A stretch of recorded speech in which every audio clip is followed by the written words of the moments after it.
Assalamualaikum warahmatullahi wabarakatuh. Alhamdulillah. Selalu saja lisan kita memuji Sang Pencipta Allah atas segala nikmat yang dilimpahkan kepada kita, termasuk adanya hari ini. Satu hari lagi Allah menambahkan umur kita. Setelah kita melalui sekian lama umur di muka bumi ini dan juga nanti akan berakhir di satu titik nanti pada saat ajal datang. Saya sering membahasakan dan jadikan sebagai bahan muhasabah. Kalau kita masih bisa hidup satu hari ini dan kita sedang melaluinya seperti sekarang, maka maksimalkan Bapak Ibu sekalian untuk banyak bersyukur kepada Allah Subhanahu wa taala atas segala nikmat yang dilimpahkan, termasuk adanya peluang-peluang untuk beramal saleh, mungkin dengan menghadiri majelis ilmu seperti ini.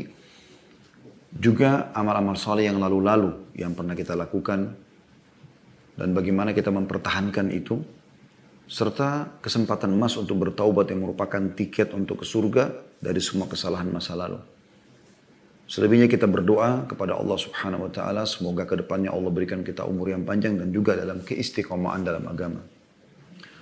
Selanjutnya kita panjatkan salawat dan taslim kepada utusan Allah Subhanahu wa taala yang telah membawa kepada kita hukum halal haramnya, yaitu Nabi besar Muhammad sallallahu alaihi wa ala alihi wa sahbihi wasallam, sebagai bentuk kepatuhan kepada Allah Subhanahu wa taala dan sebagai juga balas jasa atas kebaikan dan perjuangan beliau dalam menyampaikan agama Allah sehingga sampai kepada kita semuanya. Lalu teman-teman, saya mengucapkan ahlan wa sahlan, selamat bergabung teman-teman dari Brisbane, dari Australia, dan juga seluruh teman-teman yang bergabung di medsos kami yang sudah rutin mengikutinya dari Indonesia dan beberapa negara yang lainnya. Pada hari ini kita akan bahas sebuah tema, bukan bedah buku seperti biasanya, dan ini memang jadwal bukan yang seperti biasa. Ya. Jadwal kita biasanya setiap hari jam 13.00 sampai 14.00 waktu Indonesia Barat. Namun hari ini kita ada tambahan jadwal karena permintaan dari teman-teman dari Brisbane, Australia. Dan saya juga sudah 2 kali ya ke sana, tapi memang belum sempat ke Brisbane, sempat ada undangan waktu itu. Qadarullah belum sempat, tapi saya sempat ke Melbourne dan Sydney. Mudah-mudahan satu waktu insya Allah. Terima kasih jazakumullah khair atas undangannya. Kita bisa bertemu di lokasi nantinya. Teman-teman sekalian, tema yang dipilih oleh teman-teman dari Brisbane adalah masalah Ramadan. Tadinya saya berpikir ini adalah kajian muslimah.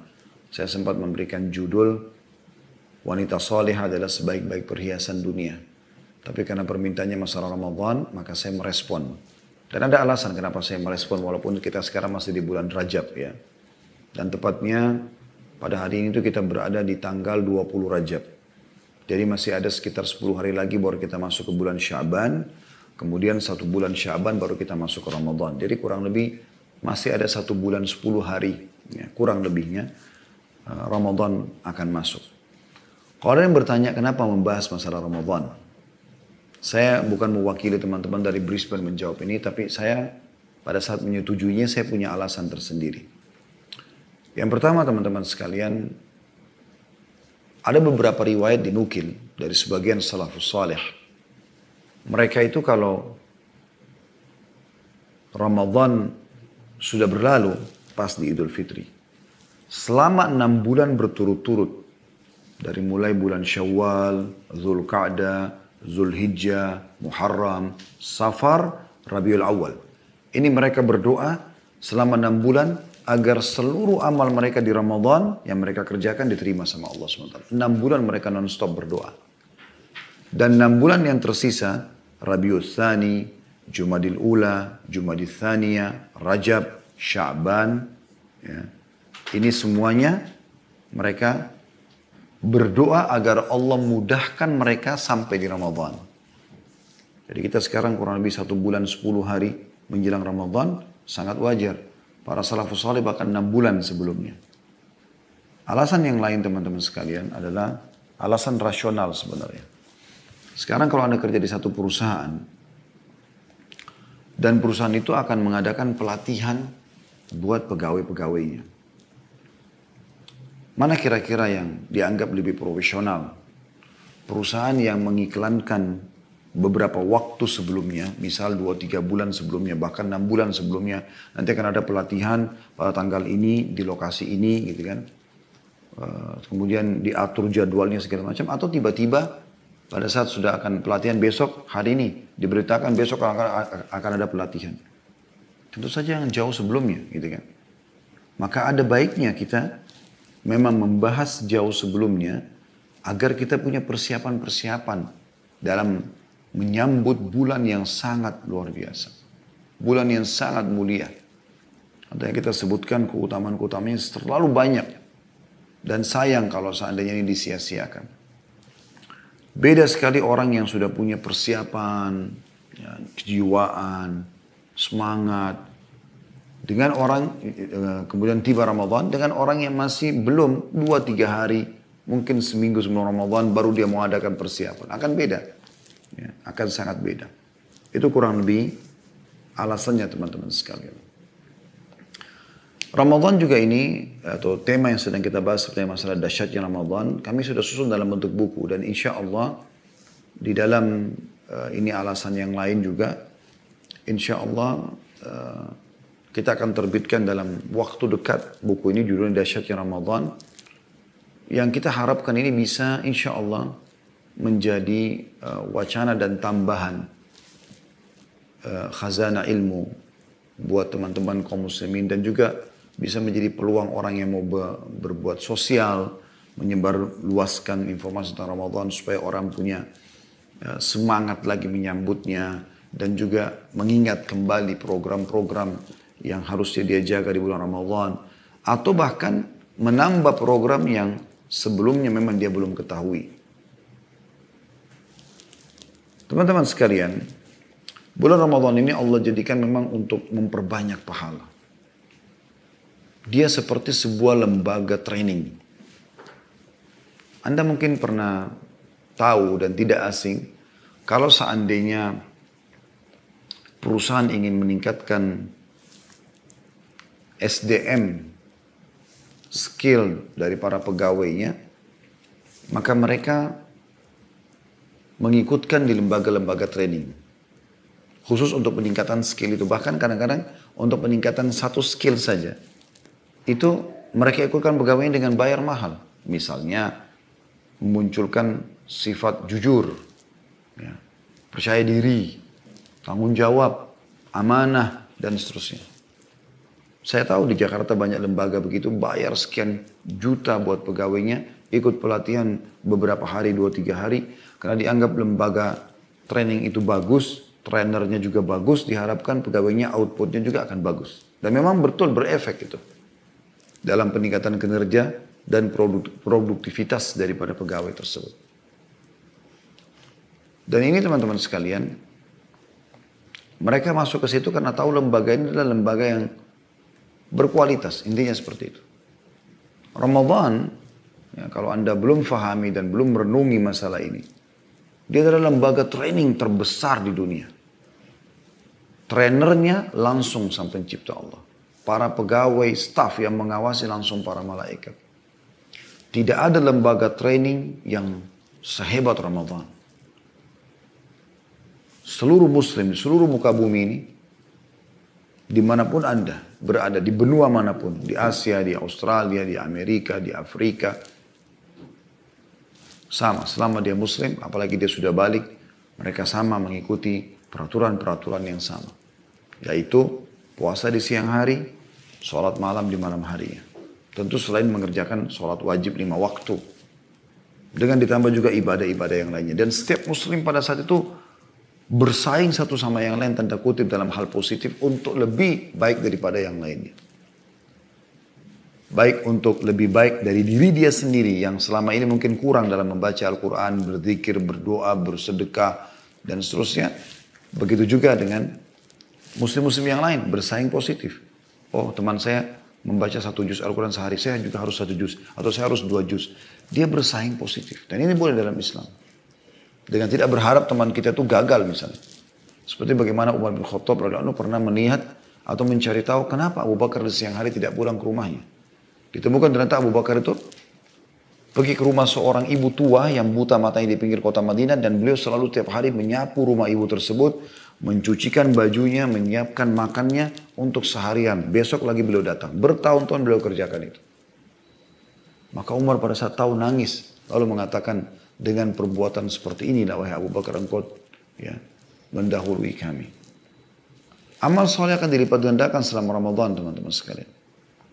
Dan ini juga sebuah bonus khusus bagi umat Islam. Umat Muhammad SAW. Umur kita dibatasi oleh Allah Subhanahu Wa Taala. Sebagaimana sabda Nabi SAW dalam hadis yang masyhur. Ya, umur umatku hanya 60 sampai 70. Dan sedikit yang melampaui itu.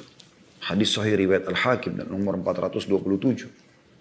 Kata Nabi SAW, "A'maru ummati ma baina 60 ila 70 wa aqalluhum man yajuzu dhalik."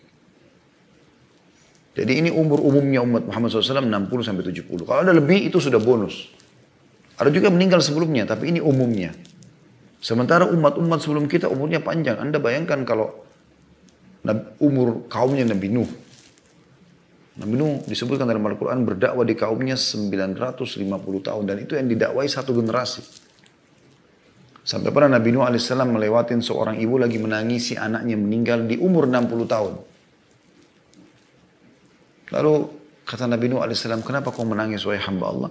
Kata ibu yang mukminah itu, wahai Nabi Allah, dia meninggal masih kecil, 60 tahun dia bilang masih kecil. Dia belum melalui umurnya yang panjang seperti umumnya orang-orang.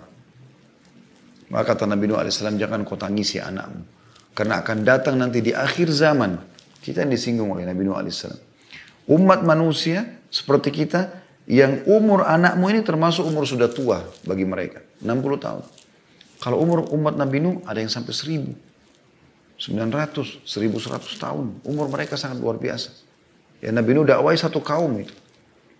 Ya. Satu generasi. Artinya kalau mereka beramal, ya teman-teman sekalian, selama 100, anggaplah 500 tahun dia beramal. Bagaimana caranya kita mengejar mereka? Sementara kita tahu umat Muhammad SAW adalah umat yang terbaik.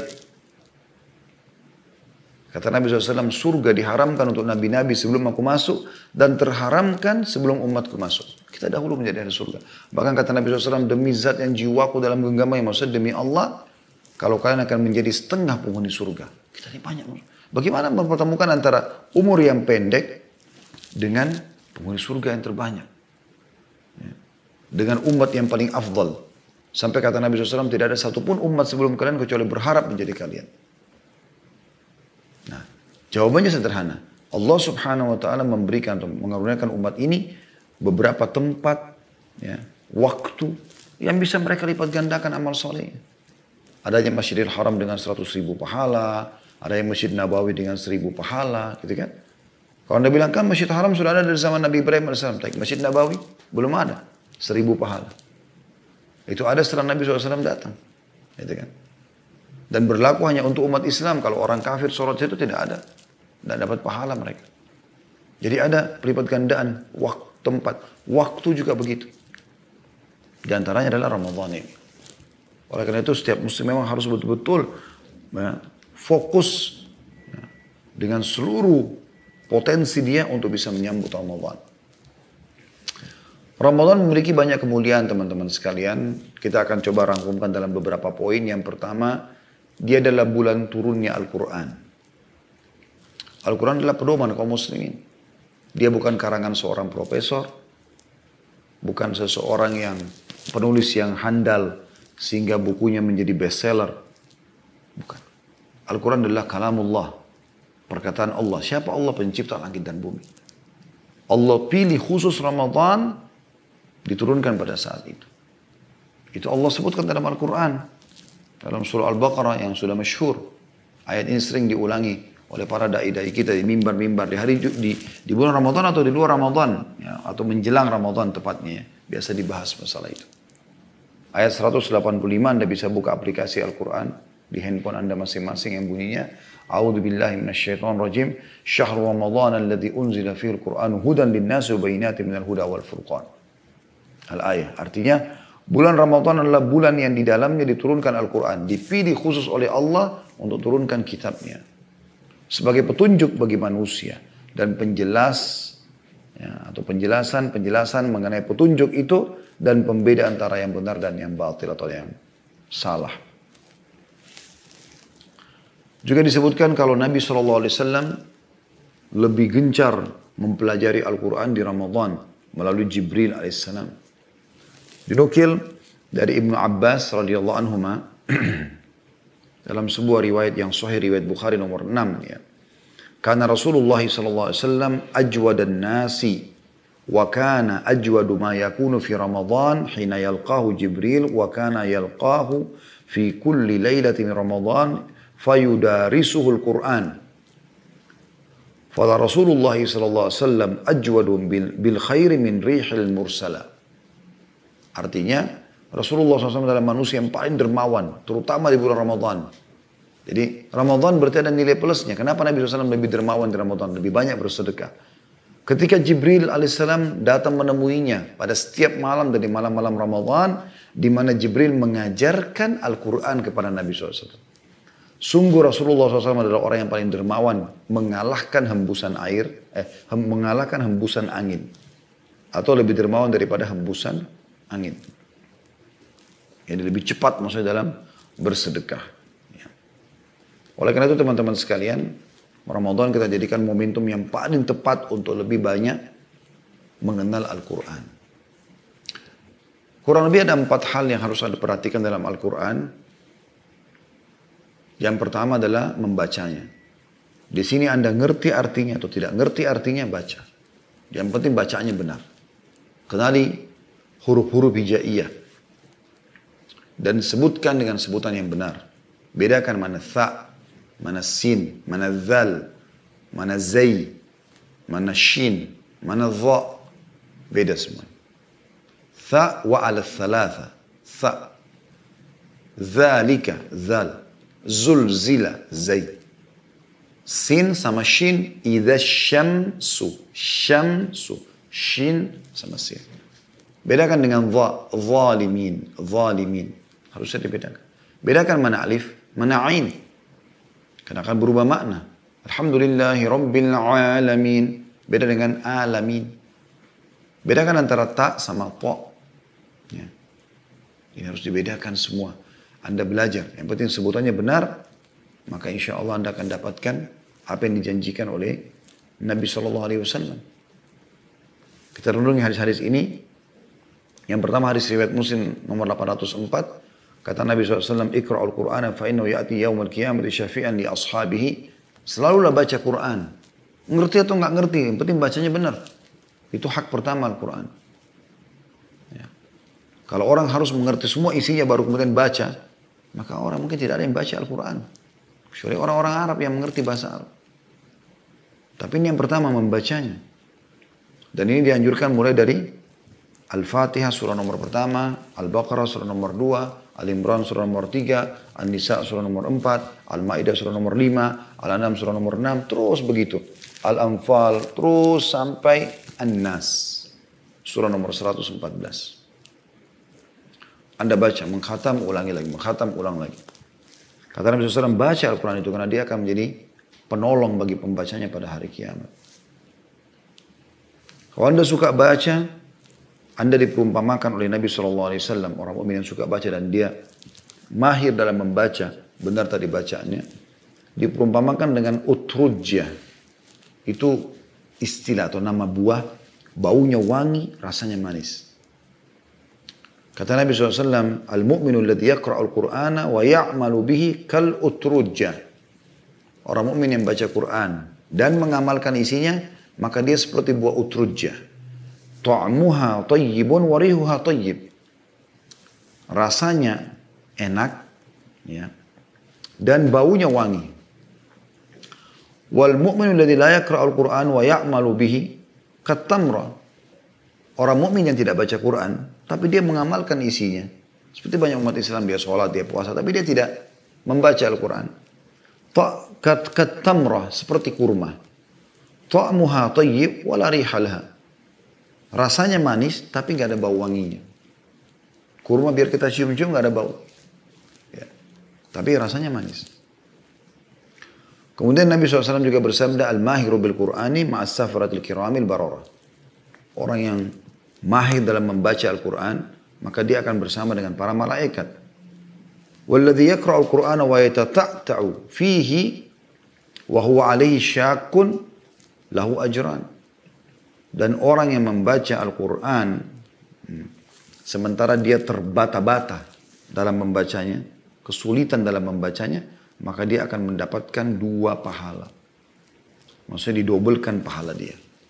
Hadis sahih riwayat Muslim nomor 798. Oleh karena itu, dari hadis-hadis ini kita bisa lihat bagaimana keutamaan membaca Quran. Tentu keutamanya sangat banyak, tapi ini diantaranya. Dan Ramadan bulan yang paling tepat untuk membaca Al-Quran. Sampai dikatakan para sahabat ridwanullahi alaihim kalau tiba Ramadan, cuma 2 dari lisan mereka. Al-Quran atau perkataan yang baik. Udah gak ada lagi omong kosong. Tapi Al-Quran ini luar biasa. Bahkan diantara mereka ada yang mengkhatam Al-Quran setiap malam. Setiap malam khatam Al-Quran 1 kali. Ada yang 3 hari. Al-Quran terus. Tidak pernah mereka tinggalkan. Itu di Ramadan. Maka mulai sekarang persiapkan diri Anda. Supaya nanti Ramadan Anda sudah terbiasa membaca Al-Quran. Mulai baca. Hak yang kedua Al-Quran adalah mentadabburi. Nah, beda dengan membaca saja. Kalau tadabbur ini, kita memilih 10 ayat Al-Quran. Tidak harus berurut dari Al-Fatihah, Al-Baqarah, Al-Imran, tadi terus sampai An-Nas. Tapi Anda boleh pilih surah yang paling Anda sukai. Misal,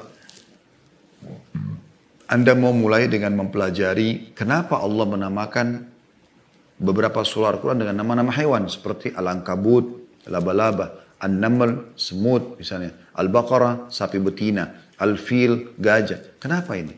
Anda mulai tadabbur di situ.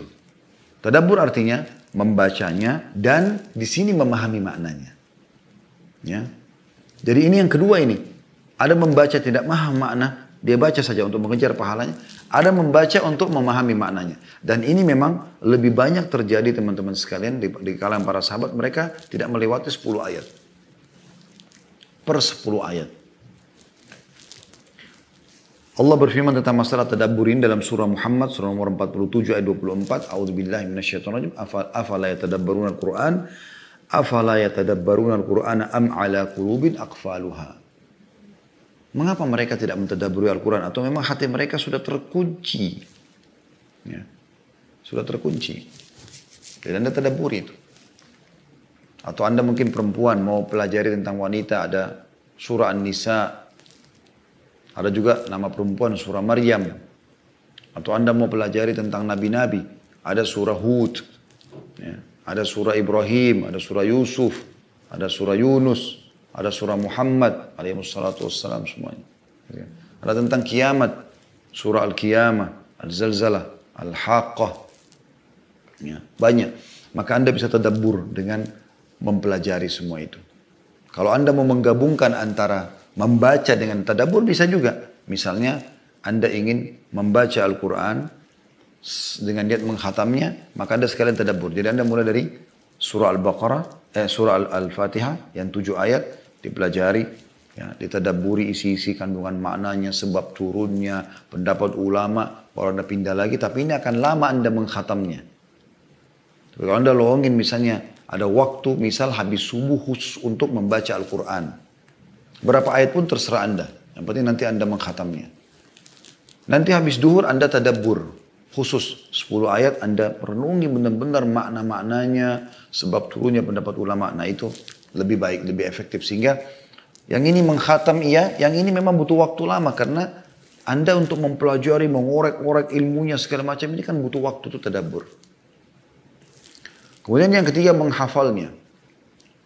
Menghafal ini kurang lebih sama metodenya dengan tadabbur. 10 ayat saja per hari. Kalau Anda bisa lebih alhamdulillah. Tapi kalau Anda mau lebih mudah ringan 10 ayat per hari. Ya. Insya Allah kalau Anda hafal habis subuh misalnya 10 ayat tersebut, mungkin setengah jam. Di waktu sholat duha Anda pakai, saya 10 ayat, Anda sholat duha anggaplah 2 rakaat.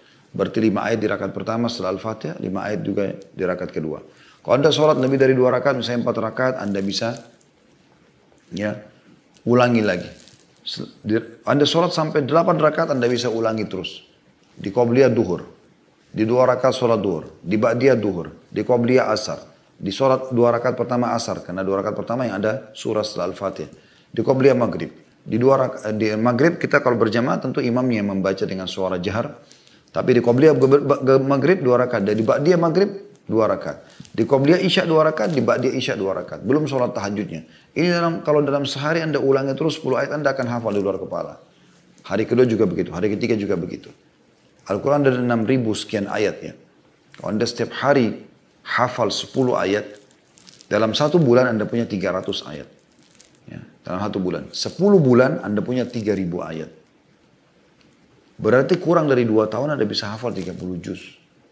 Tapi kan nanti saya bisa lupa saat itu. Bisa saja Anda lupa, tapi tidak mungkin orang lupa semuanya isi Al-Quran. Anda lupa, Anda tinggal ulangi. Pakai dalam sholat. Gunakan hafalan Quran pada saat lagi menuju ke kantor, lagi di atas sepeda, pakai headset, lagi di motor, lagi di mobil, tinggal dengarkan.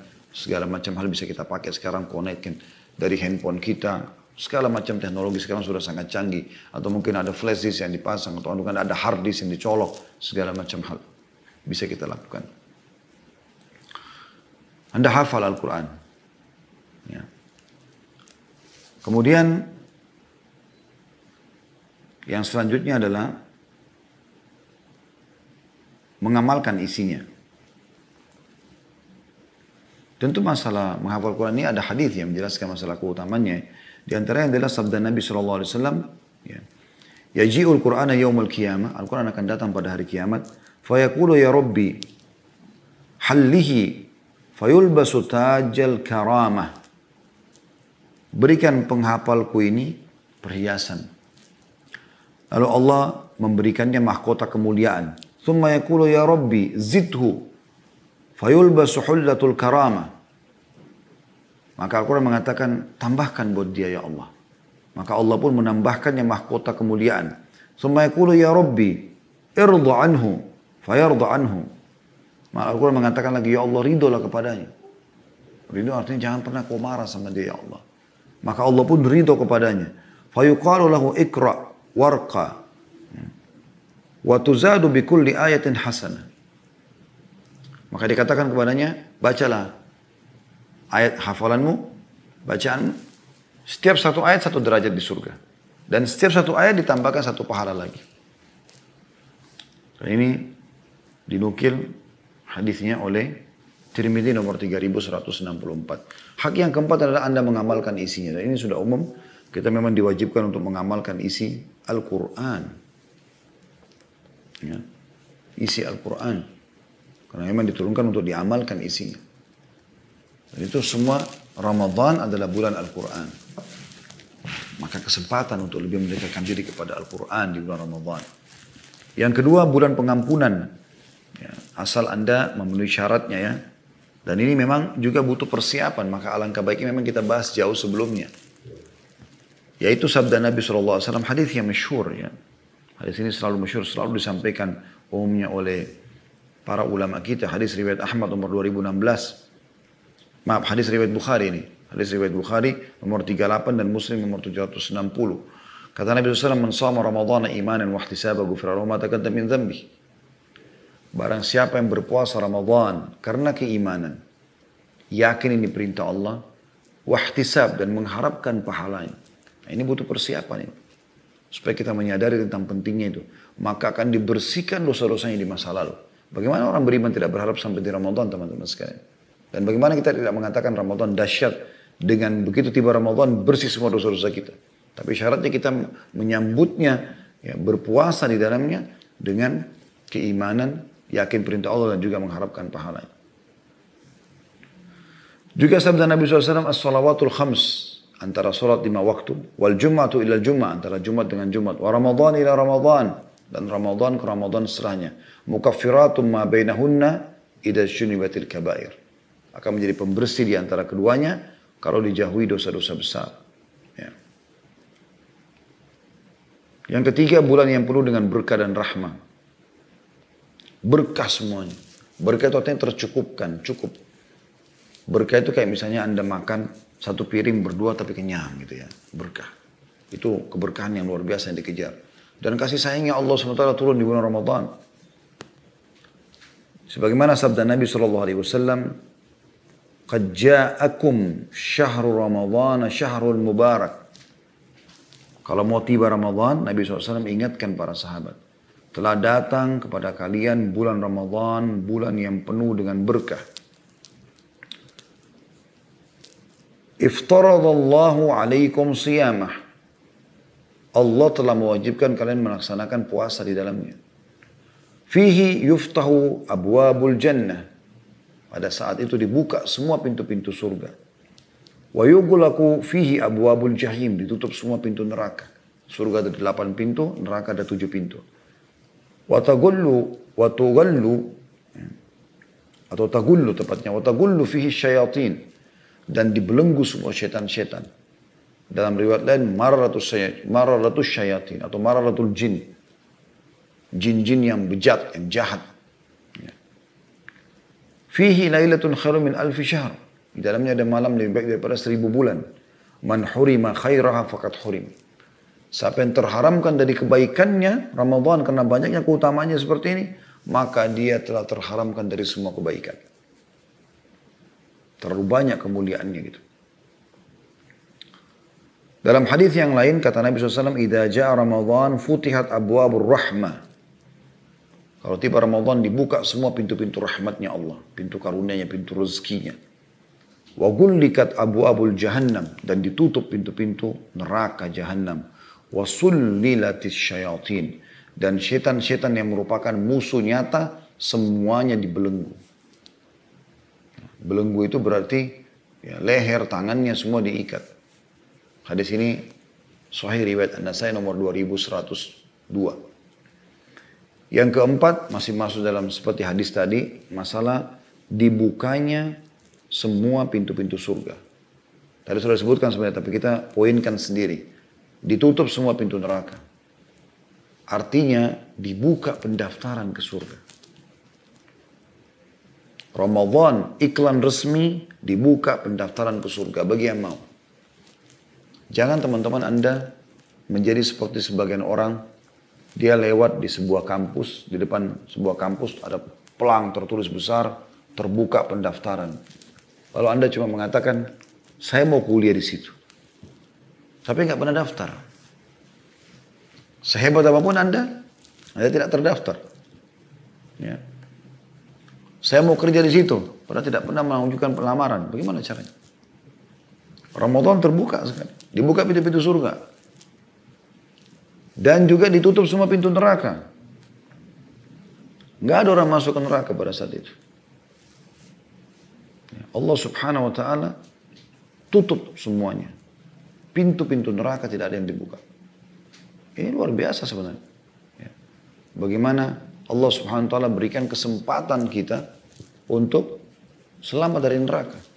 Dalam beberapa hadis disebutkan bahwasanya sesungguhnya Allah memiliki orang-orang yang dibebaskan dari api neraka di bulan Ramadan, dan itu terjadi di setiap malam-malam dari malam Ramadan. Nama Anda dihapus, bukan lagi jadi penghuni neraka. Mohon saja, modalnya tinggal merengek sama Allah. Mohon. Yang kelima, dibelenggu syaitan-syaitan. Siapa syaitan-syaitan teman-teman? Musuh kita. Bagaimana teman-teman kalau kita mau lomba lari sama orang, rival kita ini dibelenggu. Kakinya diikat, dua-duanya, tangan diikat, lehernya diikat. Anda biar jalan santai menang. Yang selama ini syaitan berusaha dengan 1001 jalan untuk supaya mengikat Anda, teman-teman sekalian, agar Anda terjerumus selalu dalam perbuatan dosa, dibelenggu. Dalam sebuah riwayat dikatakan sehingga mereka tidak leluasa menggoda seleluasa menggoda di luar Ramadan. Apalagi Anda khawatirkan dan ragu atau takutkan pada saat musuh kita sudah diikat. Sayang sekali teman-teman, banyak orang subhanallah begitu Ramadan selesai, antara dia sama syaitan yang biasa goda dia itu jaraknya 1 bulan. 1 bulan. Ya. Mungkin Anda kalau di Australia teman-teman, saya entah dari mana, tapi dari satu kota ke kota yang lain, mungkin kalau jalan kaki 1 bulan sampai itu. Artinya jarak kita sama syaitan jauh sekali. Jauh sekali. Sayangnya, ada banyak orang begitu Ramadan selesai Idul Fitri, tiba, milisannya bilang, Alhamdulillah. Bukan Alhamdulillah karena berhasil ikuti pelatihan Ramadan supaya menjadi orang yang lebih baik. Tidak.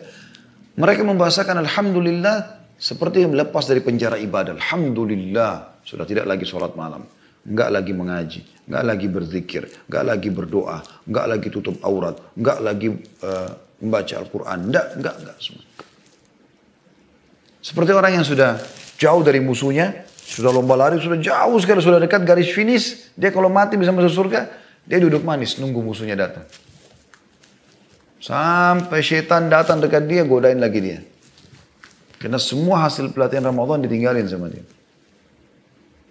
Lagi dibelenggu kesempatan. Selepas Idul Fitri, Anda tinggal injak gas. Setan tidak akan bisa menjangkau Anda. Dan Nabi SAW mengatakan dalam hadis yang lain, hadis ini diriwayatkan oleh Tirmidzi dalam sunannya nomor 682. Dan ini dihasankan oleh Syekh Albani. Kata Nabi SAW, "Idza kana awwalu lailatin min syahr Ramadan", pada saat tiba malam pertama dari bulan Ramadan, "suffidatis syayatin wa maradatul jin", maka semua syaitan-syaitan dan jin-jin yang jahat, kelas kakapnya, yang menggoda manusia, semuanya dibelenggu. Belenggu leher, tangan, kaki. Kata Nabi SAW, "Wa gullikat abwabun nar", ditutup semua pintu neraka. Gak ada orang yang masuk neraka. Bisa bermakna tadi saya katakan dihapus namanya dari api neraka. "Falam yuftah bin habab", tidak ada satu pintu pun dibuka neraka itu. "Wa futihat abwabul jannah", dibuka semua pintu surga. "Falam yughlaq minha bab", dan tidak ada satupun pintunya yang ditutup. Wa yunadi munadin", dan salah satu penyeru-penyeru dari malaikat, "Ya bagiyal khair akbil, wa ya bagiyal syar aqsir". Wahai para pelaku kebaikan, segera, ayo perbanyak amalmu, kesempatan. Dan wahai pelaku keburukan, tahan dirimu, kesempatan kau taubat. "Walillahi utaqa'u minan nari wa dzalika kulla laila", dan setiap malam Ramadan ada pembebasan. Ada orang yang dibebaskan dari api neraka selamanya. Kalau Anda terdaftar di Ramadan nanti ini, insya Allah sebulan 10 bulan lagi, sebulan 10 hari lagi, dan insya Allah Allah panjangkan umur kita bisa dapat Ramadan yang banyak, yang sekian puluh kali, bahkan kuasa Allah SWT lebih banyak daripada itu Allah berikan kepada kita dengan amal-amal saleh. Maka pada saat itu Anda kalau berhasil merengek sama Allah, mohon sama Allah dibebaskan, ya Allah, a'tik riqabana wa riqaba aba'ina minan nar. Anda kalau sering dengar doa ini, kadang-kadang di kunut disampaikan oleh imam-imam haram, ya Allah, hapus, ya, bebaskan diri kami dan keluarga orang tua kami dari api neraka. Maka Anda selamanya insya Allah tidak akan terjerumus lagi. Semoga dengan izin Allah SWT. Itu terjadi setiap malamnya. Yang keenam, diterima doa-doa yang dipanjatkan. Diterima doa-doa yang dipanjatkan. Ya. Dan mustajab. Selama Anda memenuhi syaratnya untuk keikhlasan. Ya.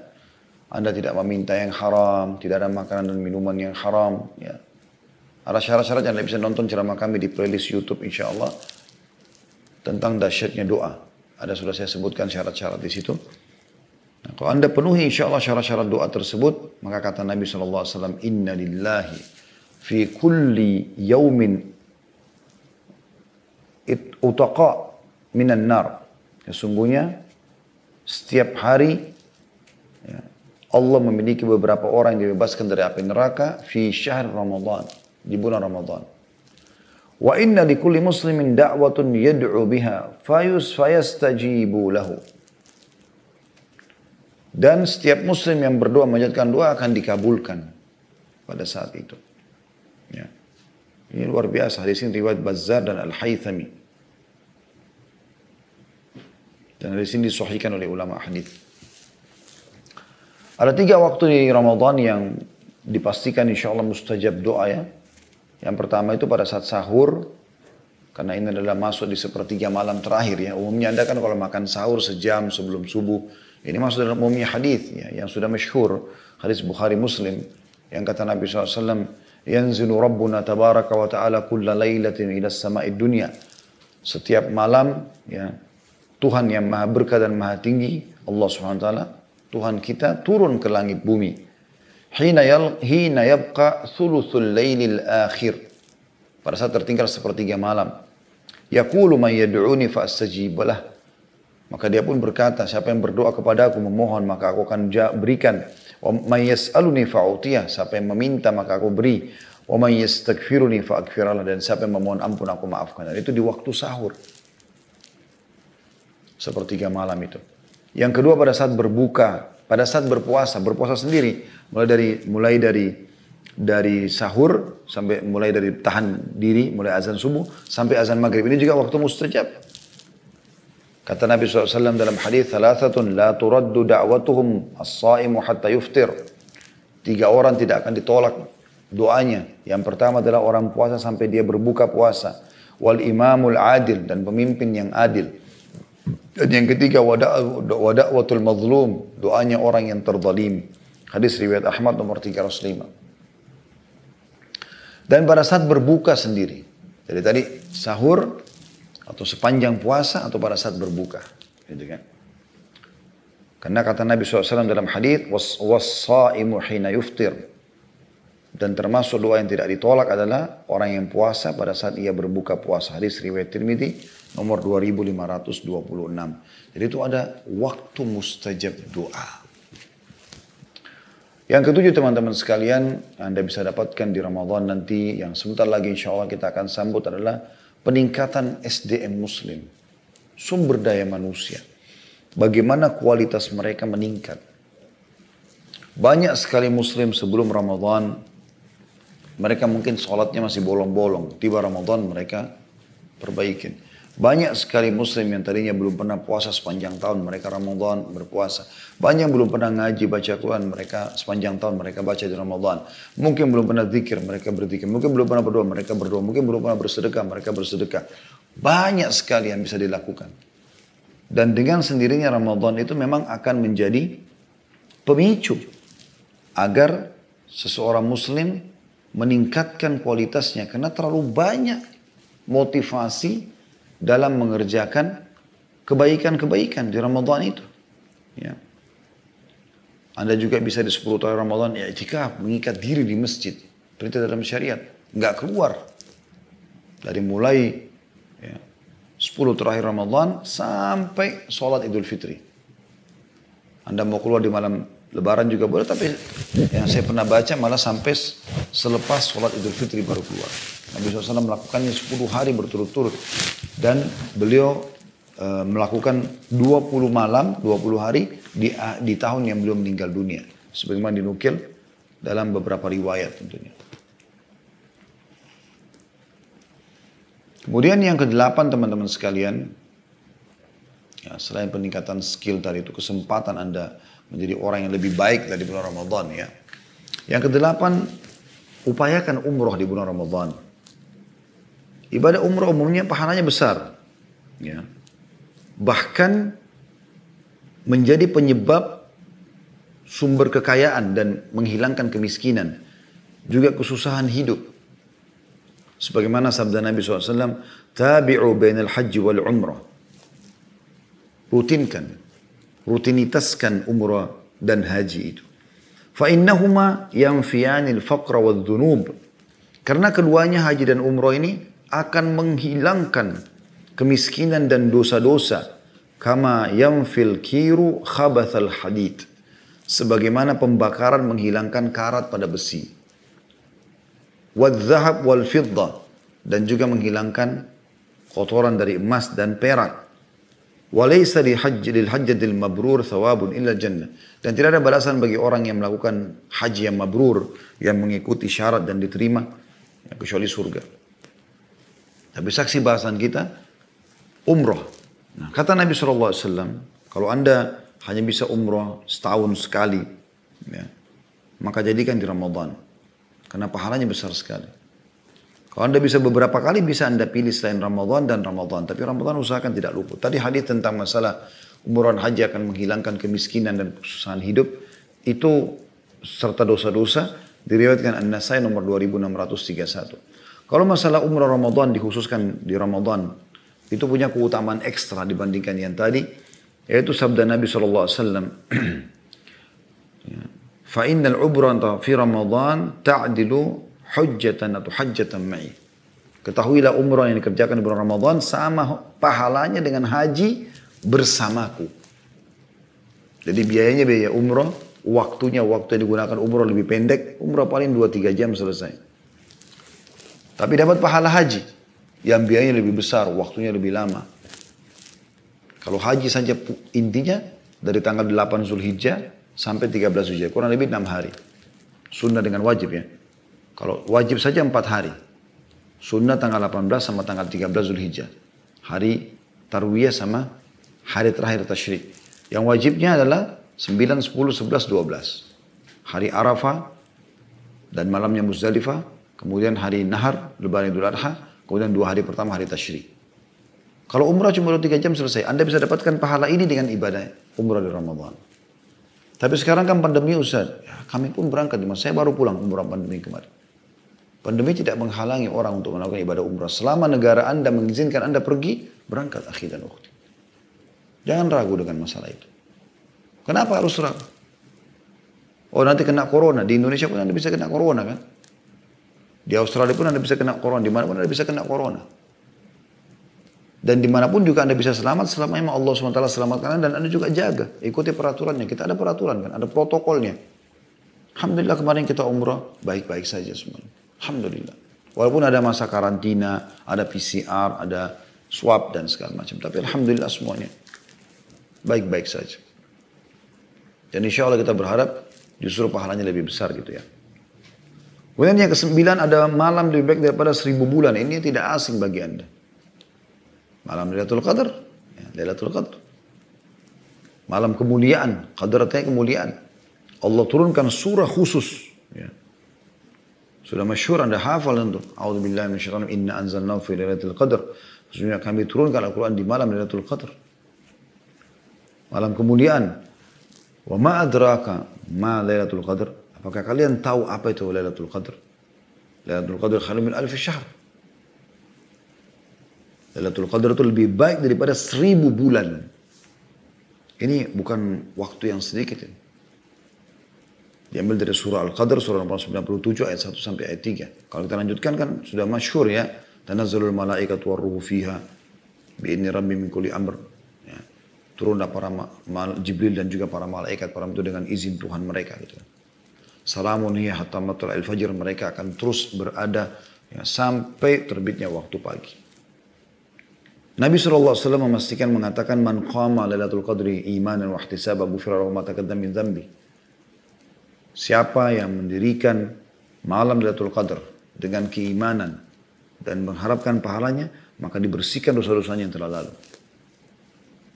Tentu setiap malam Ramadan kita dianjurkan untuk sholat malam, sholat tarawih.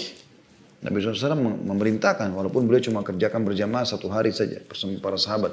Selebihnya beliau memerintahkan sahabat untuk sholat sendiri-sendiri, gitu kan. Di zaman Umar bin Khattab baru mereka disatukan berjamaah, gitu kan. Sebagaimana Nabi SAW mengatakan dalam hadis Bukhari Muslim, man qama ramadhana imanan wa ihtisaban ghufira lahu ma taqaddama min dhanbi. Siapa yang mengerjakan sholat malamnya Ramadan karena keimanan dan mengharapkan pahala, dibersihkan dosa-dosa yang telah lalu. Tapi Lailatul Qadar punya ekstra tersendiri. Dan ini 1000 bulan ini sama dengan 83 tahun. 83 plus 4 bulan.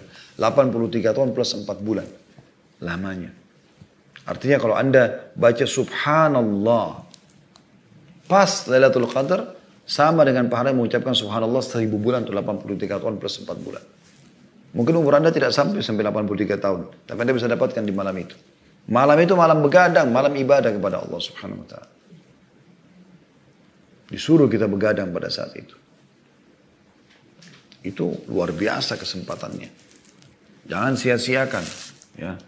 Ini pelipatan ganda amal yang luar biasa. Luar biasa gitu. Ya. Maka kita dianjurkan untuk ya, memperbanyak ibadah.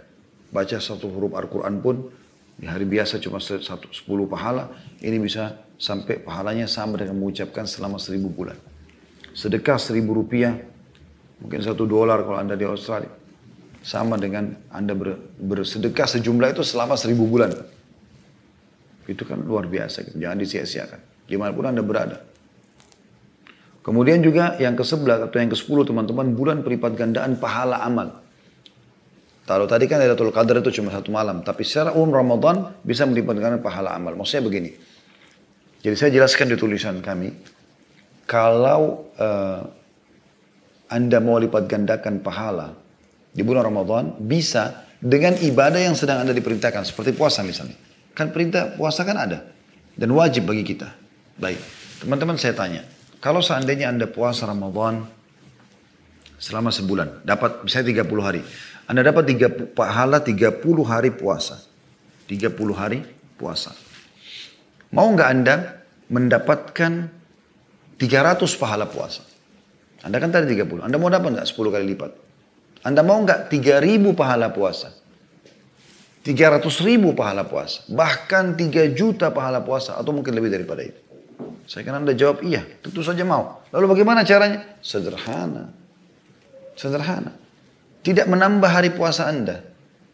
Renungi sabda Nabi SAW. Man fattara sa'iman. Siapa yang membuka puasakan orang yang puasa. Kana lahu mithul ajri sha'imin goreng yangkus min ajri sha'imin syai'a.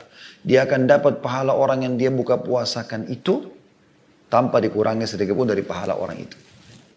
Jadi Anda misalnya puasa 30 hari. Tapi Anda sebagai istri di rumah Anda siapkan buka puasa buat suami Anda, buat anak Anda. Anggaplah 10 orang anggota keluarga di rumah atau 9 orang sama Anda 10. Berarti Anda dapat hari itu 1 pahala dengan 9 orang yang lain Anda dapat 10 pahala.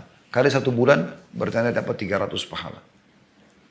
Suami yang mengeluarkan nafkah juga dapat yang sama. Anda tidak punya harta, tidak punya yang lainnya, Anda bisa berbagi. Datang ke komunitas muslim, ke masjid. Ya. Ini sekaligus teman-teman di Indonesia bersyukur kepada Allah SWT. Teman-teman mungkin di Australia bisa merasakan masalah itu berbeda dengan kita. Kita di setiap, apalagi kalau di Jabodetabek, hampir setiap gang ada masjid. Ramadan semuanya meramaikan. Semuanya ada iftar, buka puasa di situ. Ya. Mudah-mudahan nanti Ramadan ini sudah tidak ada halangan kayak tahun lalu. Tapi sebelum-sebelumnya kita bisa lihat bagaimana luar biasa orang buka puasa. Ribuan orang buka puasa. Kita bisa berbagi air mineral. Anda pun tidak punya duit, datang bantu marbot masjid nata. Nata saja, nata kurma, nata air mineral. Anda bisa dapat pahala orang. Bayangkan berapa banyak orang Anda bisa dapatkan pahalanya. Ya. Kemudian juga yang ke-11 Anda bisa, atau kita bisa katakan bulan pengaturan waktu. Bagaimana kita dilatih di Ramadan ini agar ya, komitmen, agar kita lebih disiplin dengan waktu. Ya. Adanya waktu sahur, adanya waktu berhenti untuk sahur. Ya.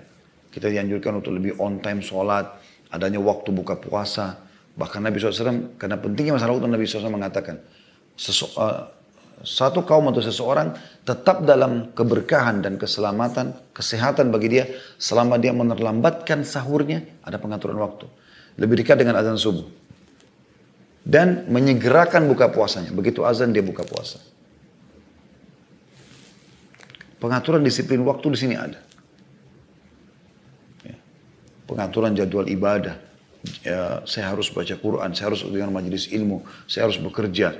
Terus kemudian juga pengontrolan diri dari hal-hal yang diharamkan dalam agama. Ya. Poin ke-12-nya bulan yang meredam syahwat yang haram. Suami istri aja halal, kita dilarang. Di siang hari Ramadan. Di malam hari boleh. Apalagi dengan pasangan yang tidak halal. Tidak boleh sama sekali. Siang hari, bukan siang hari ataupun malam hari. Dan Ramadan mengajar kita untuk itu. Kita sayangkan banyak anak-anak muda kita cuma mengatakan, ini Ramadan nih, kita berhenti dulu pacaran. Tapi setelah Ramadan mereka kembali lagi dalam kemaksiatan. Tidak. Ini harus dijadikan sebagai pelajaran. Sayang, dilatih sebulan penuh untuk tidak melakukan pelanggaran, maka harus dijaga. Ya. Maka harus hati-hati sekali. Nah, bulan Ramadan itu adalah hal yang bulan bagaimana kita meredam syahwat kita. Tidak melampiaskannya kecuali pada yang halal. Begitu juga dengan hal-hal yang lain seperti misalnya pertengkaran, pelanggaran-pelanggaran agama, akhlak-akhlak yang buruk, kita disuruh tinggalkan semua di bulan Ramadan. Ya. Anda bisa renungi hadis Nabi SAW yang berbunyi, "Idza asba ahadukum yawman sa'iman fala yarfuth wala yajhal fa in imru'un syatamahu aw qatalahu falyaqul inni sha'im." Barang siapa di antara kalian yang tiba di pagi hari dalam keadaan berpuasa, maka jangan dia berkata jorok, jangan dia bersikap bodoh. Ya. Kalaupun ada orang yang mengajaknya bertengkar, maka dia seharusnya mengatakan, aku sedang puasa, aku sedang puasa. Maksudnya sedang mengikuti program pelatihan puasa, tidak akan mungkin lagi ya, melakukan hal-hal yang buruk. Ya. Yang ke-13, bulan untuk meredam emosi. Ya. Ini tadi, yang tadi dalilnya tadi yang sudah kita bacakan hadis itu. Bagaimana kalau orang ajak bertengkar? Enggak, saya lagi puasa. Tinggalkan saja. Jadi puasa tuh karena juga sedikitnya makanan dan minuman yang dikonsumsi membuat kita juga bisa meredam emosi. Ya. Karena kadang-kadang penyebabnya dari situ juga. Dan Nabi SAW sudah mengingatkan dalam hadis kepada seorang laki-laki, anak muda yang datang mengatakan, ya Rasulullah, ya, wasiatkan saya, kata Nabi SAW, jangan kau marah. Wasiatkan saya Rasulullah apalagi, jangan kau marah, sampai 3 kali. Gitu kan. Yang ke-14 bulan ya, melahirkan kepedulian sesama. Kita ada anjuran untuk membuka puasakan orang tadi, kita ada anjuran untuk zakat fitrah. Ya. Seperti itu. Ini juga ada rinciannya tentunya, tapi karena melihat waktu asar sudah dekat, saya ringkaskan. Kemudian yang ke-15 bulan mengatur pola makan. Ya. Jadi teman-teman yang saya ingin berbagi di sini, jangan jadikan sahur dan buka puasa itu ajang balas dendam. Selalu dia ketakutan sendiri, kalau saya tidak sahur banyak nanti saya kelaparan. Tidak ada akhir dan waktu itu. Tidak usah khawatir. Sampai kata Nabi SAW, sebaik-baik makanan sekalian di sahur adalah kurma. Sebaik-baik makanan kalian buka puasa adalah kurma. Kalau buka puasa ambil dulu kurma, baca bismillah. Kemudian baca doa. Dhahabat dhama' wabtalatul uruq wa thabatal ajru insyaallah. Baru makan kurma 1-3 butir. Kurma basah kalau bisa. Setelah itu baru minum air. Habis itu Anda sholat maghrib. Jangan kagetkan dulu perutnya. Setelah pulang baru Anda boleh konsumsi. Sahur pun begitu. Tidak usah khawatir teman-teman sekalian. Malah bagus. Ramadan itu adalah bulan kesehatan teman-teman sekalian. Bulan di mana Anda akan secara otomatis menjadi orang yang terjaga dari penyakit-penyakit. Saya tutup dengan sebuah kisah. Ada orang di Saudi, seorang pengusaha kaya raya. Dia nggak pernah puasa Ramadan. Dan subhanallah setiap tiba Ramadan, setelah menjelang Ramadan, supaya keluarganya nggak hardik lingkungannya karena dia tinggal di Saudi. Orang-orang semua pada puasa, dia berangkat sekeluarga ke Eropa. Nggak puasa karena alasannya musafir. Bertahun-tahun begitu sampai Allah uji dia dengan penyakit. Penyakit ini tiba kena di perutnya. Setiap kali muncul kambuh pasti kejang dan dia kesakitan. Karena dia orang kaya raya, dia konsultasi sama dokter terhebat di seluruh dunia, termasuk di beberapa negara Eropa dan Amerika yang biasa didatangin, tetap mereka nggak temukan penyakitnya. Sampai dia bertemu dengan seorang dokter Katolik di Jerman, spesialis penyakit dalam. Itu dia lihat nama-nama dokter yang pernah didatangin, resep-resep vitamin yang pernah dikasih, sudah sangat luar biasa gitu. Tapi dia kebetulan orang ini lama pelajari Islam dan sudah mau masuk Islam, cuma dia lagi butuh sebuah bukti gitu. Hikmah Allah sementara Allah penemukan dengan orang ini. Lalu kemudian ditanya, kamu agama apa? Ditanya pasiennya, kata dia Muslim. Dia bilang, setahu saya sebentar lagi akan tiba bulan Ramadan, kalian umat Islam ini berpuasa. Coba kau berhentikan semua obat-obat ini, kamu terapi sebulan puasa. Habis itu kamu datang kepada saya. Tiba-tiba orang itu tersentuh. Dia berpikir memang dia sudah lama tinggal Ramadan, tapi ini dokter kena Nasrani, nggak tahu. Kalau dia lama tidak puasa, maka dia pun pulang, dia praktikin. Dia bilang subhanallah, dia ceritakan setelah itu dia tobat kepada Allah. Mulai dari hari pertama dia niat puasa, hilang penyakit kejang. Hampir dulu tiap hari kejang itu muncul. Sampai setelah Ramadan hilang dan sampai hanya setelah itu pun hilang, dia kembali ke Jerman, dia sampaikan kepada dokternya. Dokternya pun kagum, yang dokternya syahadat gara-gara itu. Jadi luar biasa hikmah Allah subhanahu wa ta'ala. Oleh karena itu teman-teman sekalian, kalau kita mau bahas ini tentu butuh waktu yang lama. Saya cukupkan sampai sini insya Allah. Mudah-mudahan ini bisa cukup menjadi motivasi buat kita untuk punya persiapan.